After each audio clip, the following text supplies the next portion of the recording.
Il-Parlament Ewropew approva riżoluzzjoni dwar Brexit, riżoluzzjoni li ma torbotx iżda li tibgħat il-messaġġ tal-Parlamentari Ewropej dwar it-triq li għandhom jieħdu n-negozjati.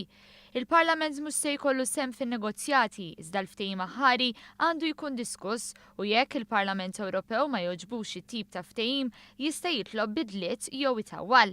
b'516 il-vot favur u 133 kontra, il-Parlament Ewropew ta' messaġġ ta' għaqda favur stil liebes mar-Renju Unit. Fost oħrajn il-Parlament Ewropew għamilha ċara li ċerti drittijiet li jgawdu ċ-ċittadini tar-Renju Unit għandhom jibqgħu validi biss sa 3 snin wara li joħorġu mill-Unjoni Ewropea. Fil-Parlament Ewropew tkellem f'isem il-Presidenza Maltija is-Segretarju Parlamentari Ian Borch. Il-Presidenza kellha l-irwol li tintervjeni fid-diversi diskussjonijiet, ovvjament l-iktar waħda l-ispikkat kienet dik dwar in-negozjati mar-Renju Unit, il-Brexit, fejn hemmhekk għamilna l-pożizzjoni tal-Kunsill ċara illi wara notifika tal-Prim Ministru May issa l-Kunsill Ewropew se jiltaqa' fid-29 ta' April u apparti minn hekk il-ħidma li qed issir mill-Presidenza Maltija biex tikkoordina x-xogħol relatat ma' Brexit, però anke dak l-Unjoni Ewropea xorta trid tkompli għaddejja bih.